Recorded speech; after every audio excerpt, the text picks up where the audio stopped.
Welcome to the Nick Blevins Family Ministry Podcast. Our goal is to help you maximize your church's potential. You'll hear from top leaders in children's, student, and family ministry about the principles and practices they use. Now here's your host, Nick Blevins. Hey everybody, welcome to episode 188 of the podcast. In this episode, we have my friend Gina McClain back on the podcast for the fourth time, I think, and we talk about COVID-19, coronavirus, and the season that we're in as churches, and specifically how family ministries can continue to navigate this time, not just now when churches, for the most part, aren't meeting and aren't gathering, but in the months ahead when churches will begin to meet again and gather again, and what does that look like? And we see three different phases there, and we created a free resource with Ministry Boost called the COVID-19 Family Ministry Roadmap, and the whole thing looks at the three phases that we see and what should we be focused on in each of those phases. And Gina's the one that created most of that, which is why you know it's good. And so we're going to talk about that in this episode. But before we jump in, something that is really helpful in this season is a resource called Huddle Up. Huddle Up is from the team at Serve HQ. They brought us Trained Up, an online platform for training volunteers, as you might be familiar with. But Huddle Up is a new tool where your email, your text announcements, communication with your team, chats, and things like that can live in one unified platform that's designed specifically for churches, has ease and accountability built in at the forefront, accountability being a big part of that. And that's a question we always wrestle with at our churches. How can we have some accountability in communication, but also how can there be some unified form of communication? Because there are volunteers that are going to respond better to email, some phone calls or chats or, text and things like that. And how can all of that be unified into one platform? And that's part of what Huddle Up does, is it doesn't have every form of communication, but some of the key things exist in the platform, and there's a history so people can go back to. So imagine you send a message that week through Huddle Up to your team, and when you're meeting online or when you're meeting in person, you can refer back to that and everybody can even see it right there if need be. So check Huddle Up out at nickblevins.com/huddleup. And again, that's from Serve HQ. They got Trained Up, which is a great resource. We're going to have Scott on the podcast here soon to talk more about all that. But for this episode, you can get the links and notes and all that at nickblevins.com/episode 188. Let's jump in now to my conversation with Gina McClain about how all of us can help navigate family ministry during this season. Well, it's great to have Gina McClain back on the podcast for the fourth time, I think. Welcome back, Gina. Thanks for having me. I'm excited to be back for a fourth time. Yeah, that's like record almost. I don't know. I think Kenny Conley likes to think he's the most frequent guest on this podcast, which is, of course, no honor. So I'm not sure why he thinks that's a big deal. I think he has been on 4 times. So now you could start to bump him off, which would be great. I don't know, we'll figure out how to bump him off. I'm great with that. There are certain things I will never beat Kenny in. Height is one of them. Eating burgers. Yeah, hands down. I will never beat him in that one. That's true. So if I can beat him on number of times on your podcast, then I'll take it. Yeah, that's an honor for me. And I've said before, I think that Kenny likes to pretend like his episodes are the most listened to. That's not actually true. So you probably have him beat there too. But that's okay. We love Kenny. He's great. We do love Kenny. He's amazing. It's good to have him on the podcast a lot, have you back on the podcast. It's been over a year, I think, since you've been on. Yeah. Mm-hmm. So give us an update. Things have definitely shifted in my world. After leading in ministry at the local church for a while. I'm to the point now where I don't even want to say how many years I've been doing it, honestly, Nick. Because people do the math. Yeah, they do the math. Yes, they do. Hold on. And they don't assume that I started as a child. Yes, I was 8, exactly. But a number of years with the local church, but just transitioned out of my role. I think it's been about 6-7 weeks now, and moved into the ministry consulting space. And so that's what I've been doing for the past, couple months. And you got a great new website that we were just talking about. Yeah. Got that updated. Started blogging again. I haven't, things have been so busy, obviously just leading at the church, that time to post has been, harder to do. And so get back to writing, that's been fun. And in fact, getting to work on a project with you guys and do some more writing has really been pretty life-giving over the past few weeks. Well, I'm glad you described it as life-giving because you did most of it, Yeah. and it was a lot. So we are grateful that you did the bulk of that, and it's perfect for the season we're in, right? With COVID-19 and coronavirus, and right now churches still aren't meeting. So, but they've already, we're 6-7 weeks in or whatever. They've made some shifts and things like that. So I want to just start out asking you, what are you seeing in this season, especially as it relates to kids ministry, student ministry? Like, what should leaders be thinking about? Yeah, it's a great question because I think what leaders should be thinking about today is real different from what they should have been thinking about 2 weeks ago. And that's kind of the space that we're in right now. Things are shifting quickly.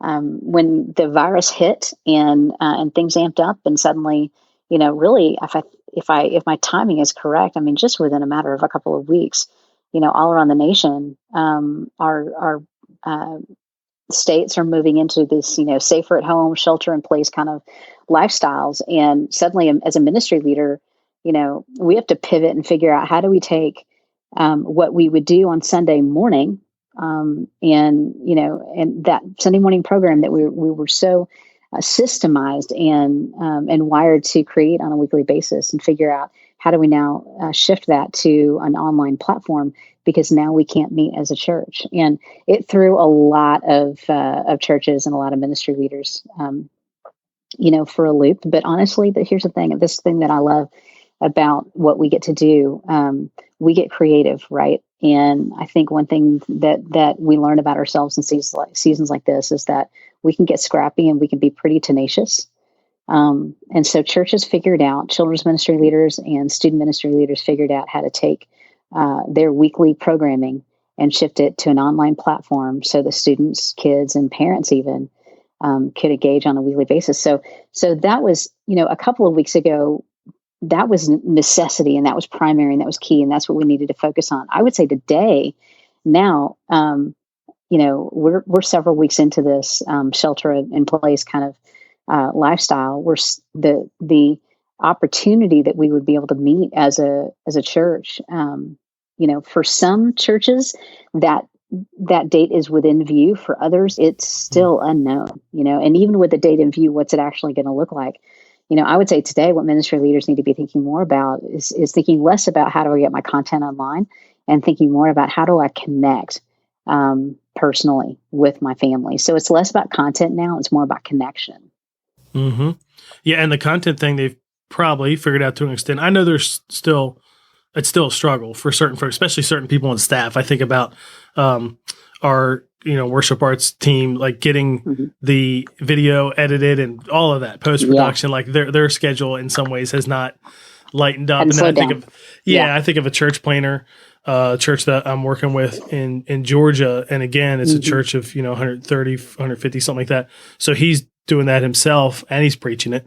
So, I mean, he told me he had he's having like 16-hour Saturdays, but there's a lot of folks in the kids student world too, where they've got it figured out now. Like it's down to a rhythm, and they're putting content out. And you're right. Now, there's certainly more time to focus on the connection, and talk a little bit about why that matters so much and how much we could miss, if we just focus on the content, or maybe even just focus on connecting with the people we know. But then there's this whole swath of families we don't, That we don't know. Yeah. Yeah. I think that what this scenario is introduced is just a different way of thinking. In leading volunteers, I don't know how many times I would look at a group of small group leaders and I would say, hey, don't forget, as I'm handing them like a roster of here's all the kids who have been in your group over the past 6 weeks, the ones who have been here, the ones who have not, right? And when we would pass those out, I would say the same thing. Don't forget, we're not just going to focus on those who are sitting in your circle today, but we're going to be thinking about those who are not, but should be, because there are kids and students who didn't show up this week, and when we're meeting physically, it's a little bit easier to figure out who is showing up and who is not. We can pull attendance data to see who's showing up, who's not, who's checking, who's not. When it comes to online content, now that we are trying to engage our families on online platforms, we don't really know. We don't know who's showing up. We know who's showing up if they leave a comment, if they engage in dialogue to some way, if they fill out an online form, we know they've shown up. We assume they're showing up because we're seeing clicks, we're seeing likes, we're seeing views, we're trying to read this data to determine who's coming. But really, at the end of the day, we don't actually know who's there and who's not. And it's the ones who are not that that we want to be thinking about. And that's why I think connection is the key right now. There are families who right now they're overwhelmed. Right now, life has taken a turn they didn't expect it to take. And they need us, those families need us showing up online on Sunday morning, yes. But they also need somebody showing up on their phone on a Friday afternoon just to say, hey, tell me how you're doing. Tell me how I can pray.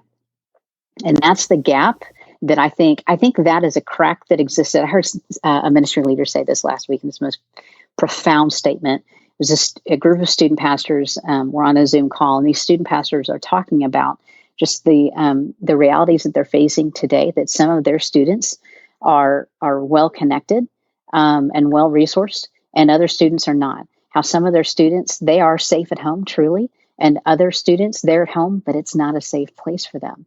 And so these student pastors are coming together, and they're collaborating, and they're trying to figure out how do we do ministry today in light of where we are. And one of the gentlemen, he's been doing ministry for a long time, and he said, what was a crack in our ministry yesterday is a chasm today.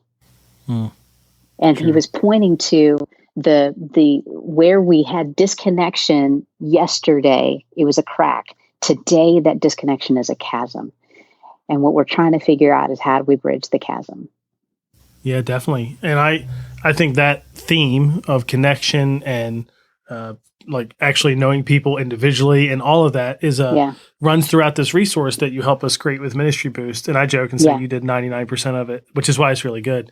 And the other four of us did 1% of it. So you guys are amazing. We called it the COVID-19 Family Ministry Roadmap, thinking about this, the future. And people were, I do think we're at a spot where people have kind of figured out how to get content online. Hopefully they're connecting with people, but if not, there's ideas about that.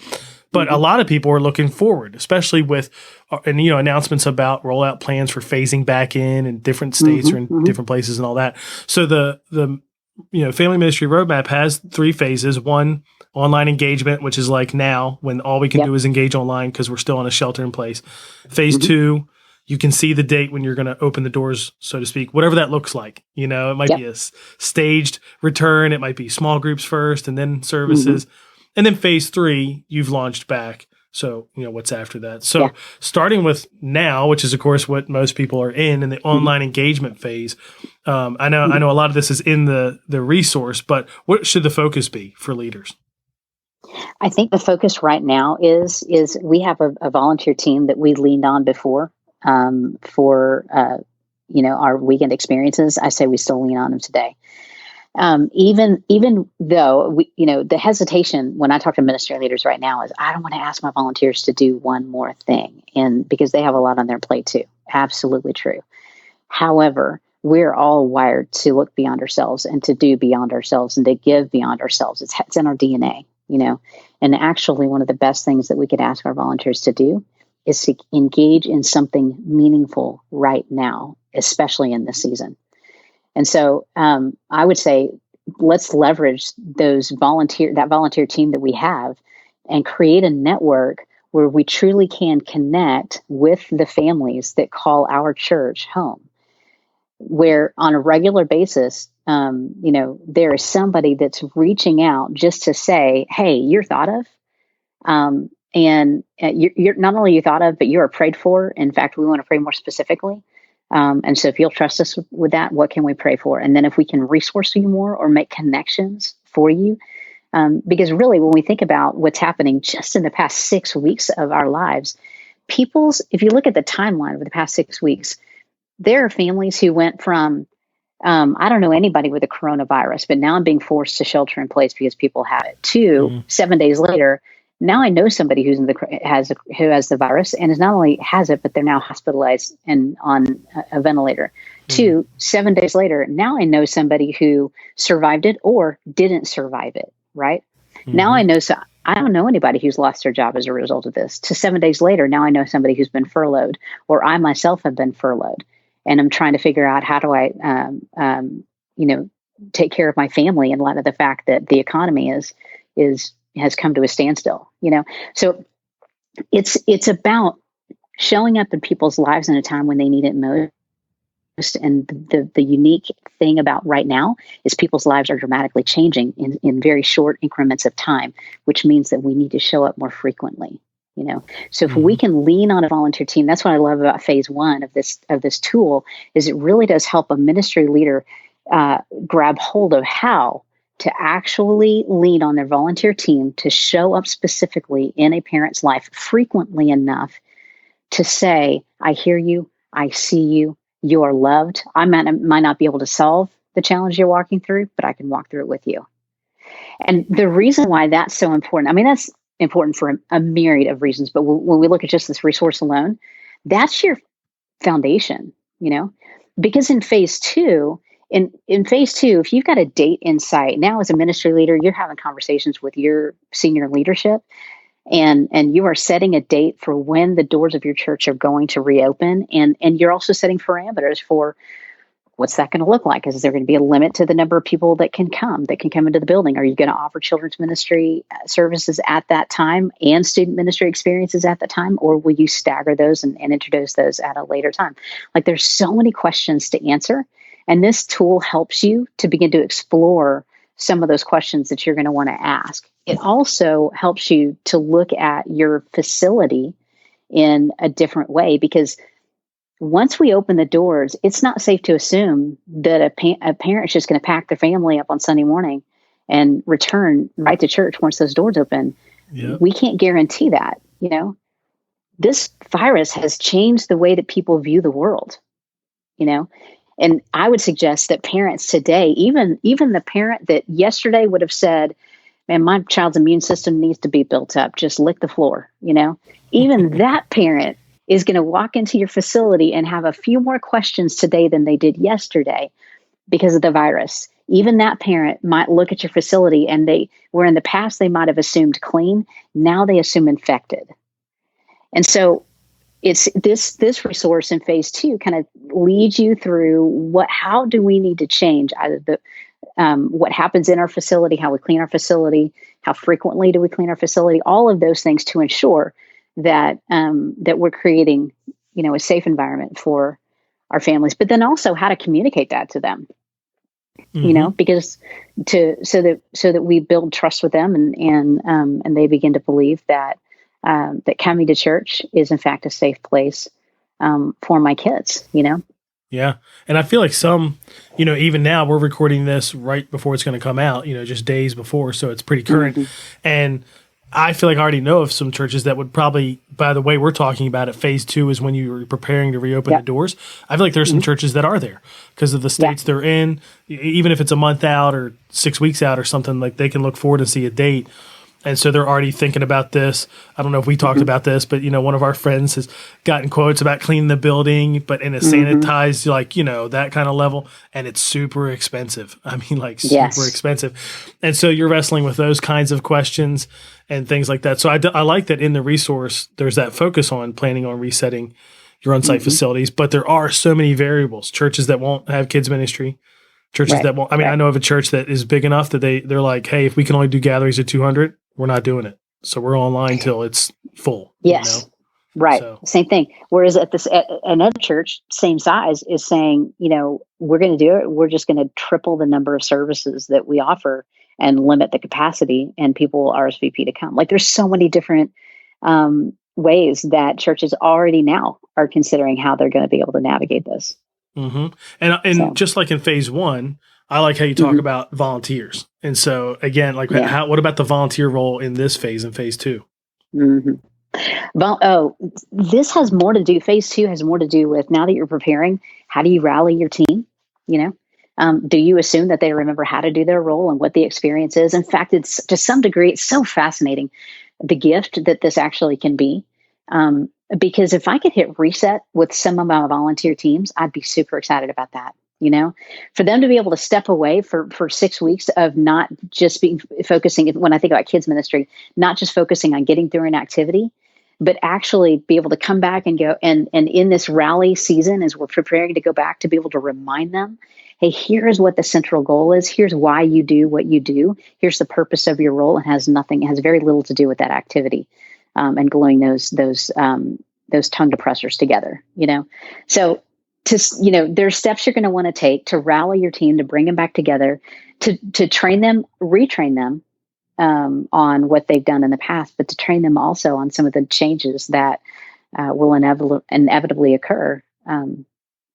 Because again, going back to the whole cleaning policy thing, you're probably going to change the way that you clean things, and they need to be trained on that.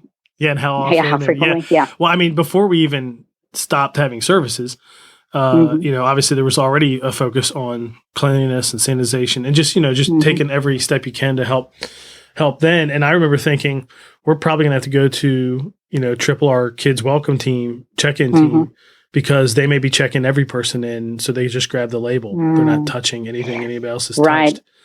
You know what I mean? Yeah. And so now it's back to that again. hands-free on everything. Yes. Yeah, which is, I mean, of course, then kids are going to go in and that's a whole different story. But at least then, because in my mind, it's like, man, one of the things you're going to come in contact with, that a lot of people come in contact with, are check-in screens, and the idea of like cleaning after each use, maybe, but it's also a digital screen. Like you can't exactly be cleaning it while it's on, because they do that at the grocery store, right? Like every time, I don't know if it's like that where you are, but here they clean. They you got to wait. You can't go. They clean after each person checks out. They wipe everything down. Yeah. Yeah. I don't know how feasible that is on a digital touchscreen. I don't know, but I think the point is so valid. The expectation is different. And so for us to go back and not adjust to those expectations, we will lose trust when we do that. We have to adjust to a new expectation that's set, which means that, I got to have a volunteer who's willing to walk around and wipe down the tops of trash cans. Why? Because there's been a guy at the Costco gas station who wipes down the tops of the trash cans, There's been a reset of what has defined what clean is. And we have to adjust to that. Yeah. And phase 2, in some ways, the whole thing in some ways is about building trust, but phase 2, especially with families, is about building trust. And then phase 3, which we're saying is like after you've launched, or like right there when you're actually are launching in-person services, whether that's staggered and they're smaller or full on, whether that's 6 months from now or 2 months from now or whatever. What are some of the big things to think about there? Phase 3 is, I think phase 3, the money of phase 3 is digging into phase 1. Because let's go back to just the families who, prior to shutting down, the families who consistently came. Now, we can define consistency a lot of different ways, right? Because monthly is the new weekly. And you're, even a bought-in family who says, that's my church home and I love it and I can't wait to go back. Still, their attendance trends might look like every 3 weeks, right? Either way around, that group of people that called your church home prior to shutting down, assuming that they're just going to, again, bounce back and reincorporate this new rhythm into their life, that's not a safe assumption to make. Some will. Some are going to come back and they're going to be excited. Others, it's just going to take more time. It's either going to take more time because life is still wonky and they're still trying to figure out a new rhythm now that they're able to get out of the house. Some may take time just because they've gotten used to Sunday mornings, hanging out at home and not having to get out of their PJs too early. There's a variety of reasons why a family that is bought in, it might take them time before they start coming back to church. But then you've got families who they were not very bought in at all. They still came. The chance that they're going to come back again after you open up, it's not a safe assumption. Then there are families who actually started to engage with your church online. They never walked through the doors of your building prior to you shutting down. They may never have walked through the doors of your building prior to shutting down because maybe they weren't comfortable. Maybe it wasn't an environment they wanted to be in. Maybe they thought that it wasn't a place where they could belong. But they found you online and they found something that they loved and they started to connect with what you were pushing out online, right? So that family, to assume that they just automatically will then, once you open your doors, will then start attending your church, not a safe assumption.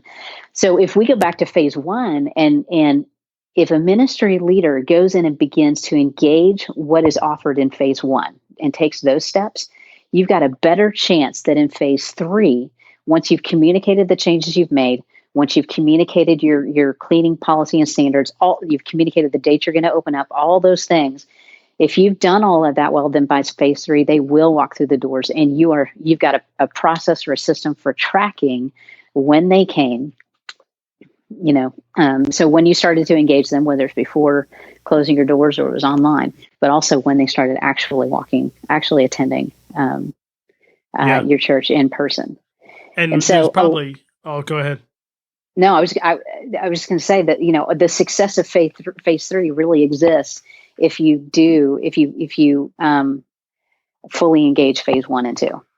Yeah. And it's kind of like, a huge part of phase 3 is catching people back. Right. And then, like you said, they're going to be on their own timeline. So some of them might be like fully engaged in the church, but I'm still not coming back for a couple months. You know what I mean? Because of the fears and concerns. Not sure. Yeah. Which is totally fine. And there's also even a sense I wonder about how much do you, there's so much guilt in the world and in church world too. There's almost a sense of like, I want to be a voice that's like, no, that's okay. That's okay for you to think that way. It's okay for this person to come back now. Yeah. And feel okay about it. It's okay for you to come back 2 months from now and feel okay about it. But to your point, both of those families, the one that's not coming back for months after you relaunch and the one that comes back right away, like the success of just knowing where they are and how connected they are is all dependent on how well we connected in phase 1 or 2. But what I like about phase 3 is that there's a focus on just knowing. Like it's one thing to not have that committed family not show up for months after you relaunch. Yeah. And why, because you've talked with them or somebody's talked with them and here's our concerns and, whatever. Like, where our friends have kids with CF, there should be one of the last people going anywhere with anything. And yet there's some of the most committed Christians I know. So like those two aren't related, right? Those two things. But it wouldn't be great if they were at our church and we didn't even know why. Like, I hadn't noticed that, they haven't shown up. Yeah. And so having a system in place that at least pays attention, it is one thing to push out on social media. It's one thing to push out a post that says, we care about you. We want to pray for you. What can we pray for? That says one thing. It really does say that you care. It speaks something totally different when you reach out personally to me and you say, Gina, how can I pray for you right now? Now, I might not share anything because I might not trust you enough to want to share with you, but you asked. And that speaks a different message. One is a broad blast that says, I know that somewhere in the midst of that, you're including me. The other one says, no, I see you and I specifically want to know you. How can I pray? It's a very, very different approach. And so again, it goes back to the beginning of the conversation. We needed, as ministry leaders, we needed to figure out how to get our content online and begin to engage in this space. And some churches were a little bit further ahead or further down the road in that process than others. But you know what? We're figuring out and we're working together. This is what I love about what we do in ministry, in that we collaborate. We're getting together and one who's further down the road is helping another church get further down the road, And I think that's the beauty of who we are as a church. So we figured out how to get our content and make ourselves available so that we can engage people with the truth online. And we need to continue to do that. I don't think that's going away. I think this is now a part of how we do ministry. So we'll continue to do that for kids and students alike. But now if we can shift our attention and shift our focus to battling this silent enemy, right? And the funny thing is, the silent enemy in this season is not coronavirus; it's disconnection. And if we emerge from this season of shelter in place and emerge from this COVID season, more disconnected than we were when we went in, then that is the miss. That's the loss, and that's the thing that I think I'm burdened by the most. Is can we please shift our focus just a little bit to say, I'm going to figure out how to create connection in a season when I've got families who are not running ragged right now. They are ragged, I believe, but their schedules are not so full right now that they don't have time to stop and breathe. I think that if we can, as ministry leaders, can create a system and lean into this space where they're leveraging volunteers to show up in a family's life, to show up in that single mom's life, just with a simple phone call on a regular enough basis to be able to say, I'm fighting in prayer with you. I see you, I hear you. How can I show up in a way that you need today? For those families who have kids in their shelter in place, they're trying to figure out how to do physical therapy and different forms of therapy for their kids who have special needs, right? Like your friends who have a child with CF. Like that introduces a whole new set of challenges in a season like this. And we may, as a church, as a ministry leader, we may never know unless somebody makes a phone call. Yeah.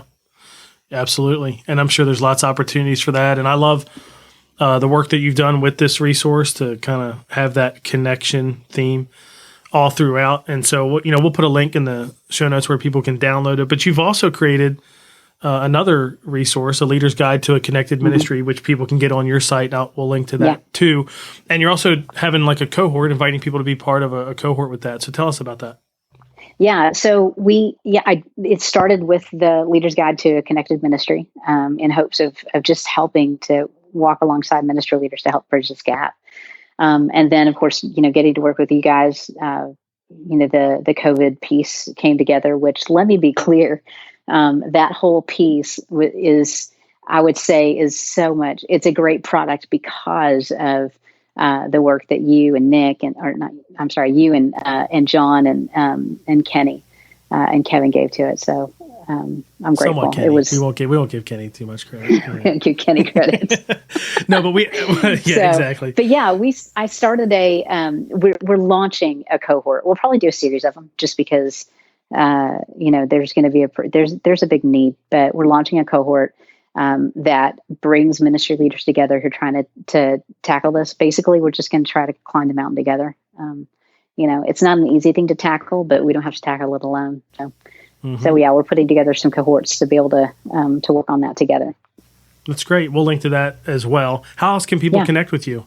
Your new updated site, social media? Yeah. Social media. I'm so active there.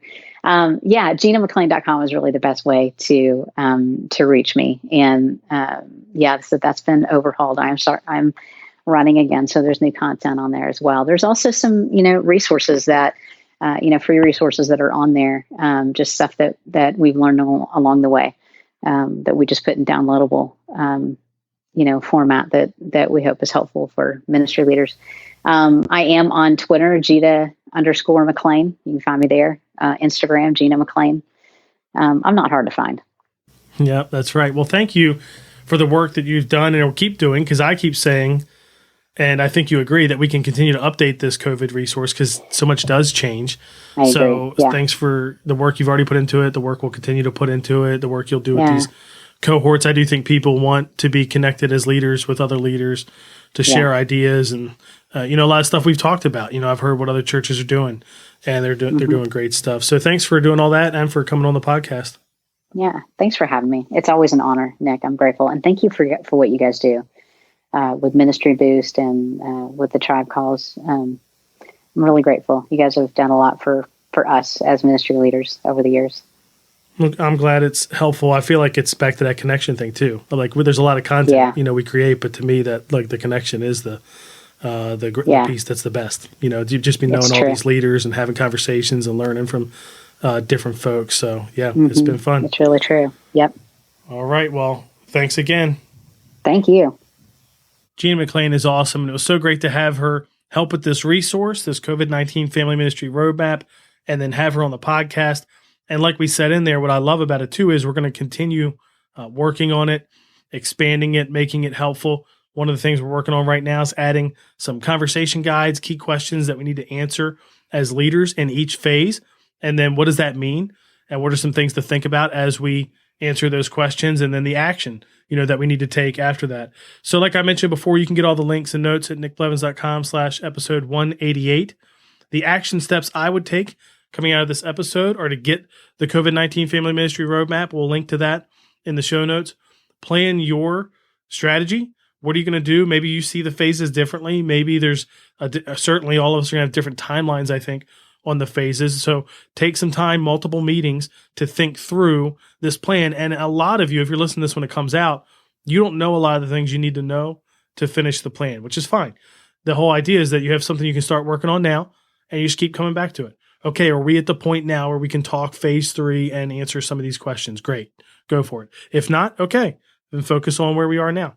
And then the last action step is to make 5 calls this week. Gina talked about the importance of personal connection and talking with people and listening to them, and that it needs to be a focus throughout this whole season. And I know our church is focused on that. I imagine many of yours has as well. And so that would be something to do this week, to make 5 calls to people. And I don't know who that is. Maybe it's just whoever comes to your mind. I think that would be a great thing. Well, that's it for this week. Thanks for listening. We're going to keep having guests on where we can talk about what's going on right now. We had some guests. We have some episodes recorded that were kind of before this season, and we're holding off on some of those so that we can keep talking about what we're focused on now. And in addition, talk some ministry that is beyond this season that we're in. And so we're going to keep doing that. Be sure to subscribe so you never miss an episode, and I'll catch you next time on the Family Ministry Podcast. Thanks for listening to the Nick Blevins Family Ministry Podcast. We hope this helps you maximize your church's potential. We would love to hear stories of how you apply what you've learned. You can do that by leaving a comment on iTunes or in the show notes at nickblevins.com.